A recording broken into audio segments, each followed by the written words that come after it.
Bonjour et bienvenue sur une nouvelle vidéo de Claricréa. Aujourd'hui, je vais vous parler des encres à alcool. Alors, certaines marques, il y a une marque qui s'appelle Pignata. Moi, ce n'est pas cette marque-là, mais c'est pas grave, c'est du moment que c'est de l'encre à alcool. Donc, j'ai acheté 5 encres à alcool de couleurs différentes.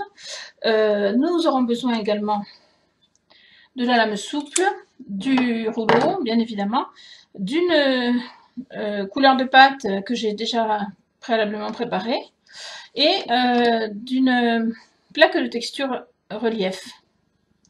Voilà. Donc, j'ai donc préparé ma pâte. Je vais simplement incruster le motif dans ma pâte. J'ai pris volontairement un petit bout de pâte parce que c'est juste pour vous montrer. Et puis, moi, je préfère toujours travailler sur de petites quantités. Donc là, ça s'est bien imprégné, là un peu moins. Donc on va travailler cette partie-là, ce n'est pas grave, c'est vraiment pour vous montrer. Ah oui, j'ai oublié de vous dire aussi qu'il vous faudra préalablement préparer du sopalin ou tout mouchoir en papier ou en tissu d'ailleurs que vous voulez, bien que je ne sais pas si ça part sur le tissu. Donc je prépare ma couleur, je prépare mon sopalin, vous allez voir que c'est nécessaire. Donc je fais couler un petit peu, hop, de couleur. Voilà. Et surtout, je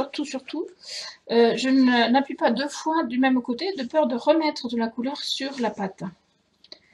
Voilà. Je vais encore en mettre une par là. Voilà. Je vais changer de couleur. Et en fait, on va faire ça tout du long. Vous allez voir que c'est sympa, comme tout. On se retrouve dès que j'ai fini de mettre mes couleurs. C'est vraiment aléatoire, hein, donc vous mettez comme vous le sentez.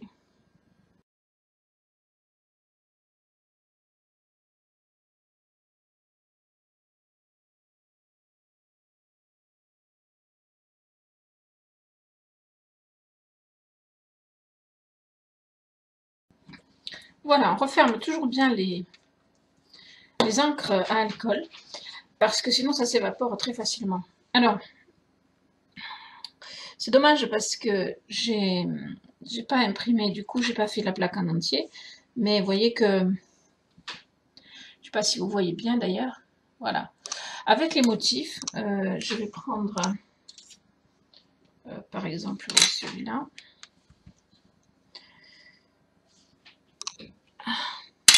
Hop. On se retrouve avec quelque chose d'assez sympathique. Voilà. Personnellement, j'aime bien, ça change. Et puis en plus, selon les couleurs que l'on choisit, ça peut donner des couleurs estivales, très sympas. Les coloris sont vraiment sympas. Et j'ai fait avec une autre plaque de texture, celle-ci. Voyez. Alors là, peut-être c'est plus joli parce que comme il y a des cylindres, la couleur part dans les rainures et ça se marque mieux. Voilà, alors comme à chaque fois, hein, je vous ferai un petit récap de ces 4 avec les créations que j'aurai faites avec tout ça. J'espère que cette technique vous a plu. Il y a d'autres techniques avec les encres à alcool que je vous montrerai quand je les aurai moi-même essayées, parce que là c'est vraiment tout nouveau pour moi, hein. J'avais donc essayé ça et je vous ai montré l'autre. On peut faire avec des plaques de texture comme ceci aussi, hein. Le seul inconvénient, c'est que comme il faut mettre du talc pour éviter que la pâte ne colle, après il faut bien essuyer le talc doucement, sans enlever les rainures, pour pouvoir mettre l'encre à alcool, sans quoi ça risque de ne pas vraiment être joli. Voilà, donc c'est une précaution à prendre. J'espère que cette vidéo vous aura plu. Je vous dis à bientôt pour de nouvelles créations. Et d'ici là, portez-vous bien.